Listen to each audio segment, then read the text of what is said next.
We've been breaking down weed, what its purpose is, what you can use it for, what you shouldn't use it for, what age you should appropriate it. This brother's been giving his insight on all the myths and misconceptions out here. And he's going to let you know in the little time he has left what the best uses are for medicinally when you want to introduce cannabis within your system.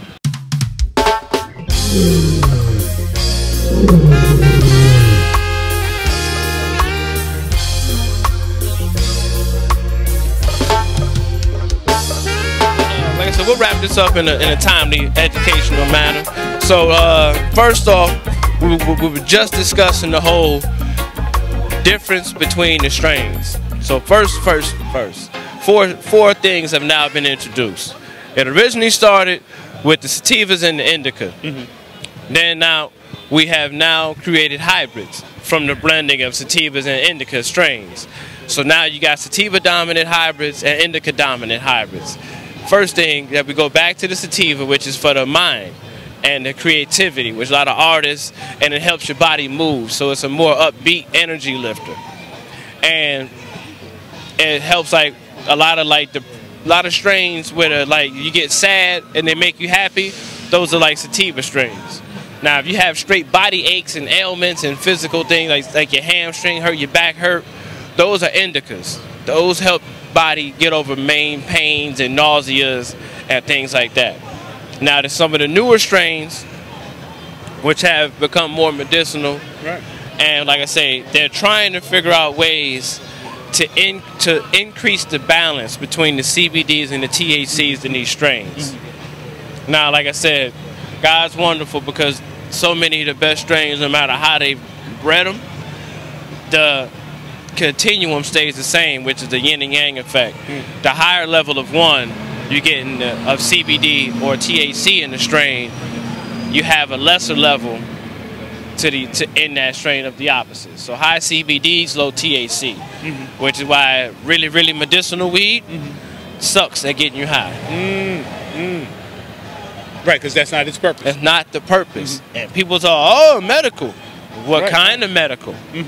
Right. And then also medicinal is physical. Medicinal can be psychological too. Right. They have strains that will contribute to a calming, a more relaxed, and those are sativa-based strains. Right. So you can have medicinal, physical, or psychological, but know which one you're seeking. Right, exactly. Because once again, people don't, it's medicinal. Yeah, everything in the drugstore is medicinal too, but it all don't do the same thing. Exactly. You know, so you got to know what you get, know what you got to get into, and don't be afraid to try the different strains and different ailments with things.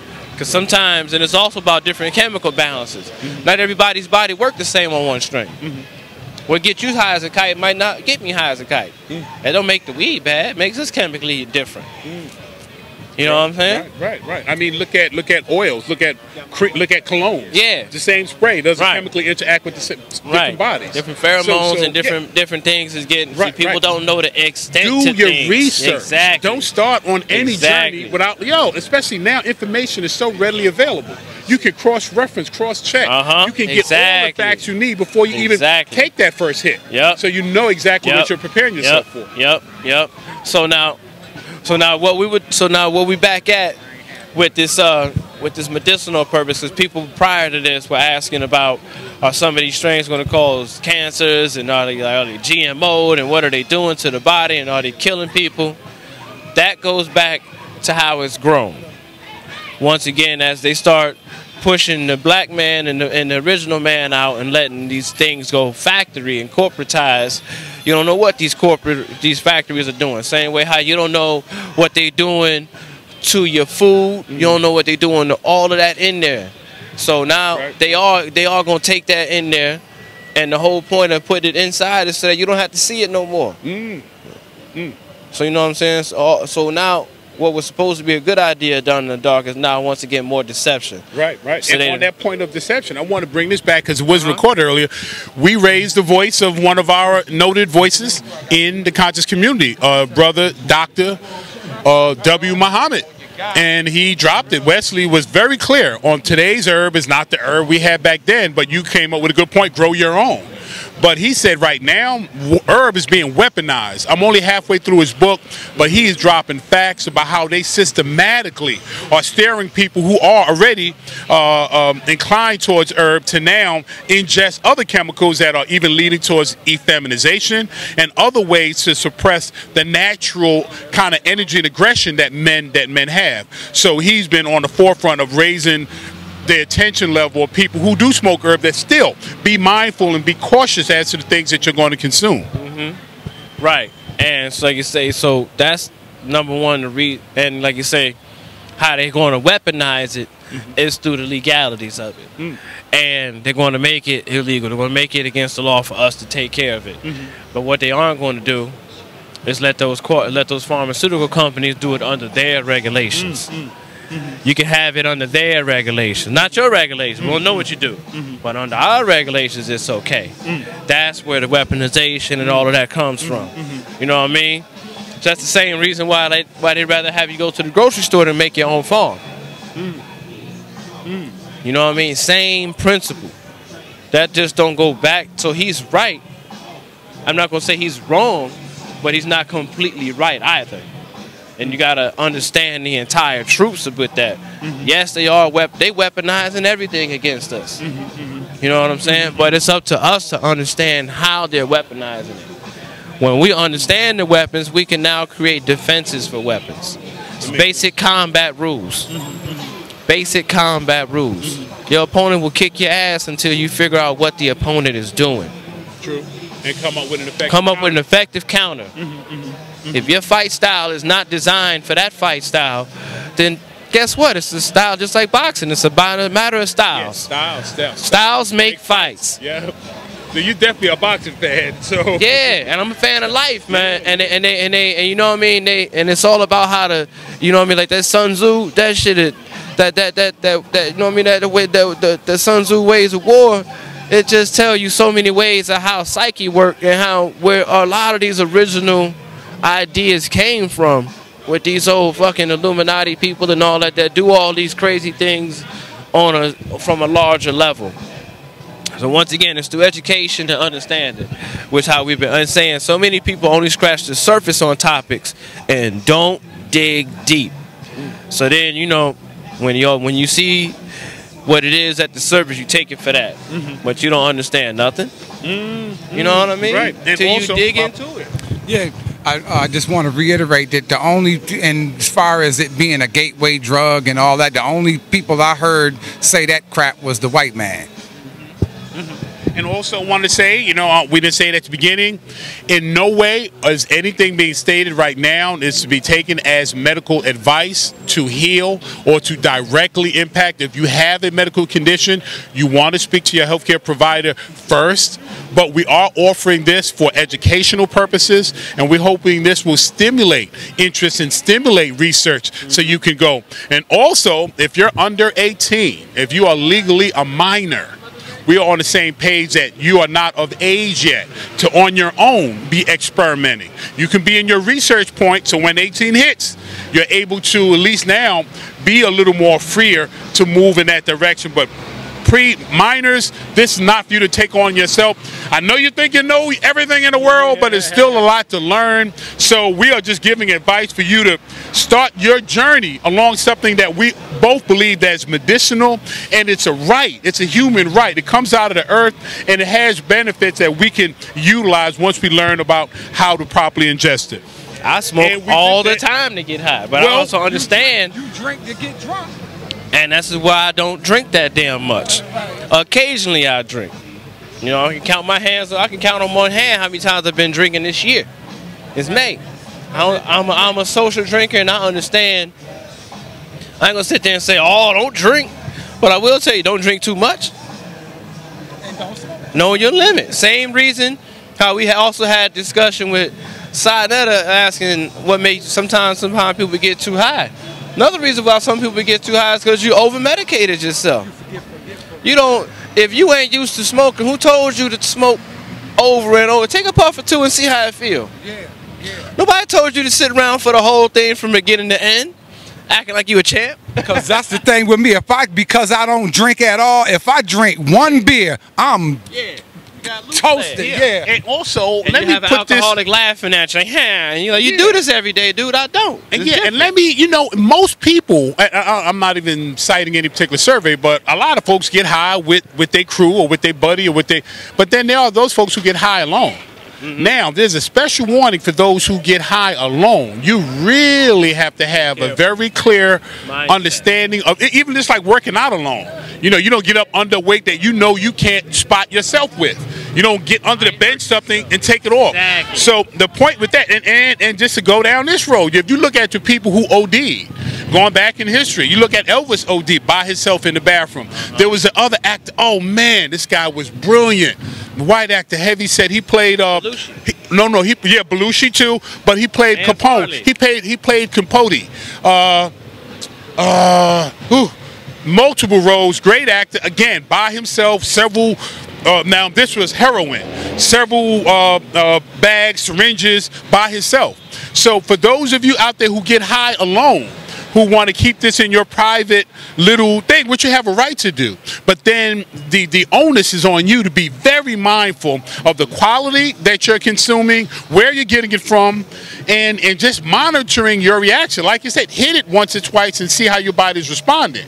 And again, of age, these are adult suggestions. But this can have a downside. Let's not put this out there like, hey, some people do get hurt because they don't have brakes. They don't know how to stop and modify. So what warning do you give to those folks? Just like you say, it's once again education and understanding. Because you're right, a lot of things have a downside. Like you say, you can work out by yourself and hurt yourself. But ain't nobody gonna ever work out until you stop working out. You're gonna kill yourself. True. But you gotta know how to do it. Like you say, don't lift weight you can't lift. Right.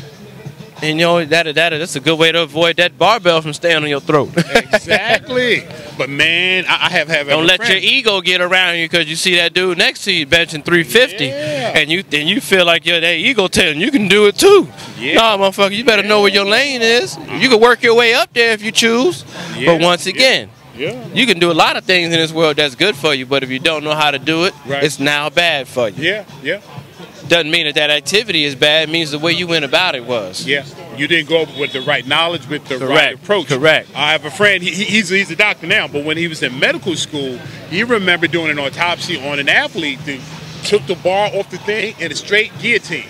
And it just took him right out. Crushed his whole trachea. Larynx and all of that. And they was cutting open his perfect body. He was like, all the students were there because this was a perfect specimen. But he went into something that he wasn't prepared for, and it cost him his life. Is working out bad? No. But one instance where you are misjudging, that's why you don't play games with substances, you don't play games with activities. And I'm glad you mentioned that this was an athlete, because guess what?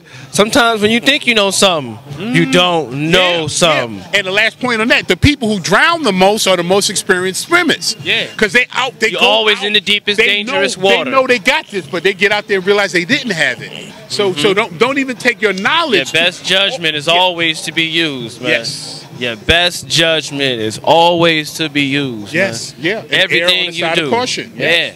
Better safe than sorry. Yeah. Especially if you flying solo.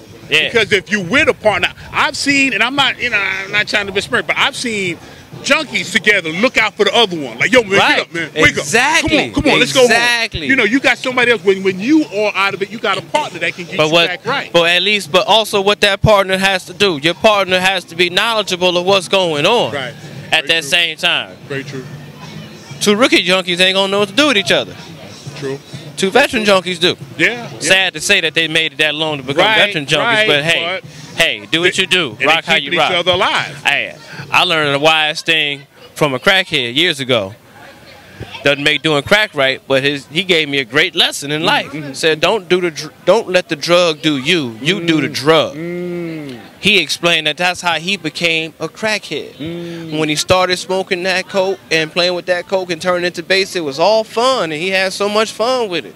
But he was letting the drug do him at that time. And when he looked up, he was penniless, and he went from that hot player to that broke bum because he was lost. What are the signs? What are the signs when you are starting to let the drug do you? It depends on the drug. It depends on the drug. Every drug. Now, what drug we talk about? Let's take crack, because crack ran through a whole generation. Right. I saw people, lawyers lose everything. I've seen postal workers, people left their jobs, left their families. That crack devastated. So what's the first step down that road when it's starting to do you? Man, like from what I've seen with people, because you know what I mean, I was the son of a jazz child, so I got to personally watch a lot of people in the 80s become burnt out. You know what I mean? I won't mention who it is, but I've personally seen a jazz musician smoke his Ferrari when I was 6. You know what I mean? I remember my dad's friends used to come pick me up all the time, and they went looking for him. Next thing you know, he was gone. He wasn't gone nowhere. He was in his basement, and he had a blast for 2-3 days in a row. By itself, right? Yeah, 2 or 3 hoses in there running in and out, but trust me, it was like you say, by itself. Solo. Only reason they came knocking is because they just work right here. They just come magically knock. You can smell it from a mile away. Right. They gonna help you do it. They go, hey, that's just life's downfalls. So when you in a rut, don't worry. The snakes and the pitfalls ain't never far. You ain't gotta look for them. Misery loves company, boy. And it will come knocking for your ass. Yeah. And so you know what I mean. So like I said, it depends on different aspects. And like I said, from what I've seen with the coke heads and everything that turned to the coke to the crack and just got turned out, to them, it's an oblivious thing, because it went from like the recreational usage to where they doing it morning, noon, night, and it's just it becomes an oblivious thing to them. The outsiders who aren't in the world of it, and you like, damn, you always in your nose, man. You always in your nose all day, all night, and then you know, and then like I say, back in the 80s when it evolved. And a lot of them went from that, because back in the 80s, it originally, with prior and shit, when it was originally freebase, it was a high-end drug. So you had to be balling to do it. It was a status. It wasn't associated like with the Whitney Houston crack is cheap. It wasn't that. It wasn't that yet. It wasn't a crack and whack. Right. It wasn't that yet. And that's what all the stars and shit was doing. So if you want to get to you can meet a chick at the bar or something, might find out, you might tell her you like to get down, and she might, and that's how you gonna get her to the crib. You know what I mean? She was a top model. But like you say, that shit is so gripping and ripping that when you end up before you know it, and it's no one sign. Well, it's just like people on the outside of that person, they'll always notice it, and depends on, you have to know that individual before they got high. I'm gonna give some pointers that might be helpful, that if you're sitting there, if you're wondering whether you're in that spot, I think when you start pulling away from things that you liked, like a person who was working out all the time, now you don't see them in the gym. A guy or young lady who's a good dresser, sharp dress sharpness, now you see their dress falling off. You see they're always upbeat, they're always their move, their countenance is changing. So you know, I think those are the things you start like, whoa, this thing is doing you now. And just to add one more note to what you just said, all those things are taking place as the shit gets more gripping, and only people around that person notice it. That when that person is sick, all these things are happening, but when they look in the mirror, they still see that original cool, man, that's me, man. But when you look at him, you see that dude that's falling off. He got the cleanest clothes, now he got mustard stains on his shit, and he kind of looking a little extra, you know what I mean? Like he rolled out the bed and it's 3:30. You know what I mean? That type of status, but in his mind, he cool. He's still a Big Willie. He's still a Mimmin, baby. Exactly. You know what I mean? But yeah, but you know, and then like you say, and then you'll notice also like you say, because it starts with the personal care, and then like I said, I noticed people who used to have nice shit, and you ever start literally, it's just like the old days when you start looking around, is nice shit is disappearing, or the nice shit ain't as nice as it used to be. They stopped caring about it. It ain't taken care of, or they done got rid of it because they the junkie habit, or that's one of the telltale signs. First it starts with you, and then it spreads just like a disease to everything around you. You know what I mean? all your nice shit starts looking either rusty and dusty, or you giving it away because you didn't gone through it. You know what I mean? So like I said, I done seen a lot of those personal terrible signs. And then, like, you know, depending on the mindset, I've looked at individuals who were gone 20 years ago, and they're doing a lot better now. True. And I looked at individuals who never came back. Yeah, it's you know, and that, me, I have a personal just thing. You know, I don't ever count anybody all the way in. I don't ever count anybody all the way out. I've seen so much stuff, man. Yeah. I've seen like I bet this person gonna be as solid as a rock, and see him crumble. And I was like, yo, this guy ain't gonna get it together and rise and shine. Man. Yes. You know what I mean? So it's just something in you that who can determine when it's going to come out and when you're going to be able to bring your best forward. No doubt, no doubt, no doubt. But like I said, that goes back to our previous conversation when we was talking about the hallucinogens and brothers tripping and shit like that. It's once again, where was your mind state at before you even got high? Yes. What were you on, man? Because and what it's going to magnify it. Right. What was magnify whatever your mindset was when you walked in that door. Yeah. If you don't believe in energies and vibes, you better believe, because that shit reverberates and reverberates. You know what I mean? If you carry a positive vibe and you get high, your positive vibe gonna increase. Yeah. You're gonna spread your positivity. You know what I mean? But like you say, if you run around, and it's nothing worse than a negative high person. Oh goodness, yeah. A negative high or a negative drunk. Nobody likes to see that, because your vibrations is magnifying that negativity, and now you spreading it. And for the people who don't understand vibrations, it clatches onto them so fast. Right, exactly. And the people who do understand, we got to work hard to operate our vibrations higher when your negative ass come around. Yes, because any intoxicant, it will release your inhibitions. Right. You know, when you're sober, you know, you got your restraints. You know, you start getting loose, start saying things that you might have been thinking all along. Now, that could be a good thing, but if that relationship, work, business, social is not prepared to handle your truth, because now your alcohol is ready to prepare it. People lose jobs, they lose relationships, they end friendships, all because they took on an intoxicant that released an inhibition. And truths came out that they wasn't prepared to introduce that away or in a manner that was positive. Right. Same idea with like human gatherings and shit like that. Like, you know, everybody can get together at a Woodstock and get high and feel full of good vibe. And then at the same time, if people are getting together for a protest, and depending on how their intentions are, that protest can become a peaceful protest to a violent outcry. You know what I mean? And that's because vibrations spread between people. And if the vibration is high enough, they'll take over. And the people that wasn't about it, now they about it. You know what I mean? Which is a whole nother topic and everything for itself. But yeah, man, but that's one of the many reasons why, like you say, they're going to always try and sedate us and control so much of what we doing, control how we being fed and bred, and so much, like I said, and it goes back to that GMO war and why they don't want us. And like I said, I explained earlier with the DuPont family and their lobbyists. Now remember, it wasn't recorded. Right, that's why I'll go back. I'll go back into. That's what I'm saying. I'm gonna go back and summarize that since we kind of reverse tying everything together with the subject matter. And like I said, so how we got to that previous from the topic where we just left, that came about from the origination of the topic, and I was breaking down the Marijuana Prohibition Federal Act that was established in the early 1900s, around 1910, 1920. And the people who led that were the DuPont family and their lobbyists. Reason why? Because all the benefits from cotton, hemp, and the industrial benefits from hemp growing. Right, exactly. We're going to give the DuPont family major problems. It's get ready to elbow out oil, because oil is a major man. Hemp does all of that stuff and more. It ease you on the environment. You can make hemp fuel. Less toxic. We could refine, we could grow enough hemp. Yeah. And we don't have to, if we grew enough hemp, there wouldn't be a pipeline situation in South Dakota right now.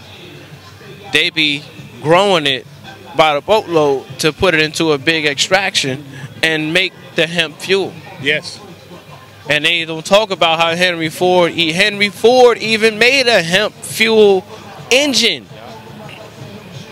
How come he made one 100 years ago? Henry fucking Ford.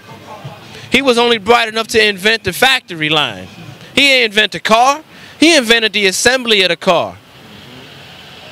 But he was understanding that you could run off of it. But what the oil industry do? They said, oh no. The Rockefellers discovered that. They said, oh no. The DuPonts discovered that marijuana was going to affect their textiles. The Rockefellers discovered that hemp was going to affect their fuel. And then the medical people, the damn Proctors and Gambles and all of them, they figured out that shit was going to affect their money on the medical side. They got together real quick and came up with a plan. They shut it down. Shut this shit down.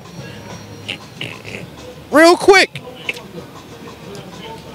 And that's the reason why. That's how capitalism works. Right. Say that again? That's how capitalism works. That's how capitalism works. Right. You know what I mean? We were talking about this earlier when we was explaining how, see, this shit always originated in tropical places. Tropical places contain people of color.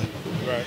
If we had so much control over what was controlling and working the world from top to bottom, we would be in financial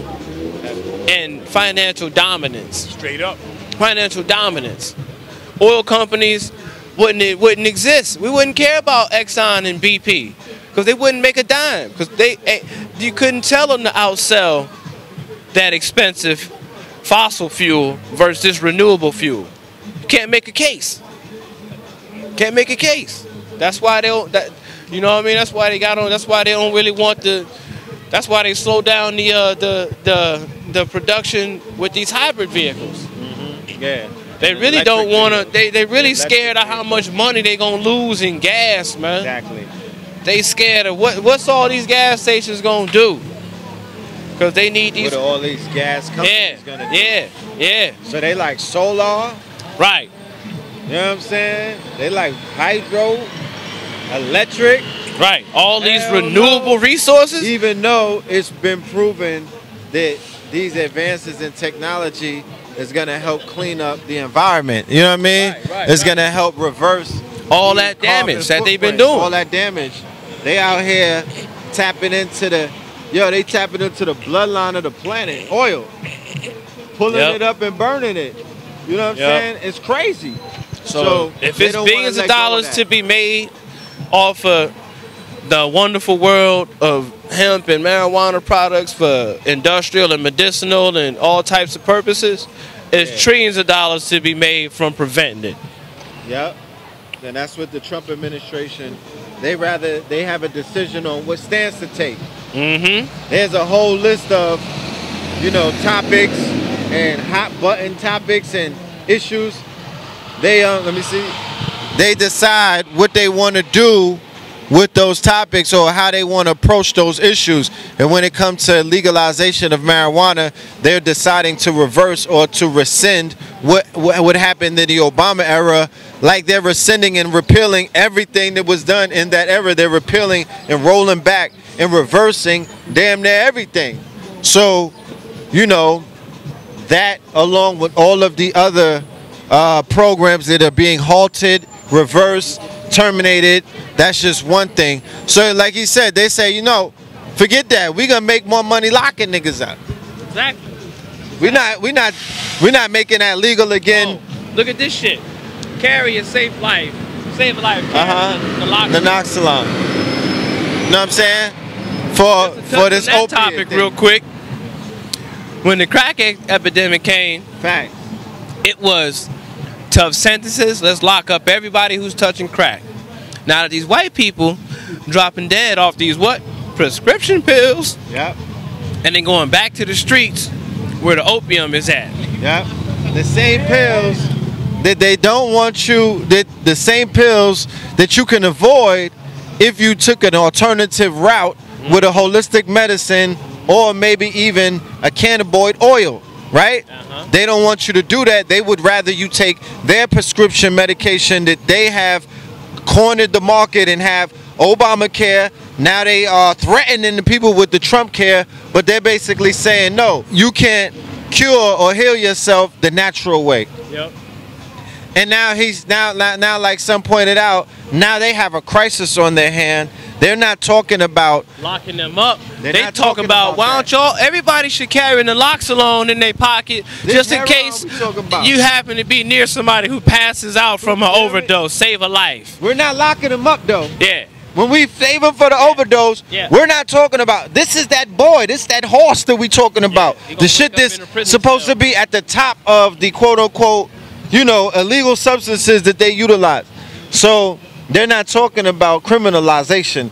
They're not talking about anything in the realms of a drug war against opium addiction. And you know what I mean? They're talking about, yo, let's help out these people who are overdosing on these opiates.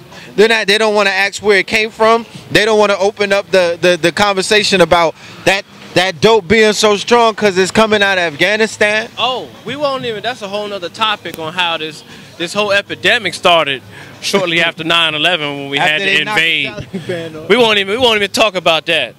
Don't even talk about how this epidemic was fucking self-created by this government itself. That's a whole nother topic. Which, once again, like I say, it's worth trillions to them to keep it illegal.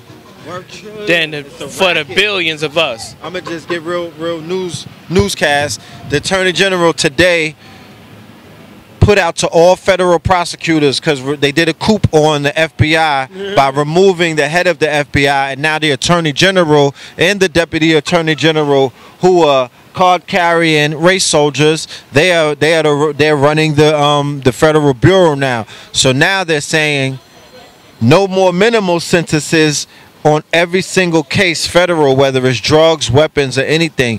You have to go for the maximum sentence. Okay, so they cut a deal earlier in the year where they told the private prisons, "Nah, we're gonna fill you up. Don't worry about it."